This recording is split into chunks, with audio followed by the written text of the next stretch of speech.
Ayan si baby boy Alexis. 12:44 PM pinanganak si baby. Malaki rin pala. Kaya pala oh. Medyo hirap ka umire. Ayan, nakamulat na siya. Mulat na ikaw. Ayan yung baby boy namin. Laki-laki. Ayan yung baby boy namin. Kay laki-laki naman kasi. Oy. Oy. Kay laki-laki na. Tangos din ang ilong na ito pag lumaki. Dilat na dilat siya. Tsaha. 30 plus na ako nag-anak ako. Tsaha. 34. Yan yung baby nila. Beautiful baby boy. Alexis. Yan si mami. Ano ate, kumusta ka? Okay lang.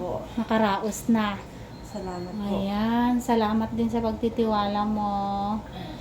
Ayan. Napagod siya kasi kagabi pa siya. Lakad daw ng lakad. Pinagod niya yung sarili niya. Ngayon, pagod na pagod ka talaga. Pag ganun, kailangan kasi pahinga na. Hindi mo na advisable na kung saan-saan ka naglalakad-lakad.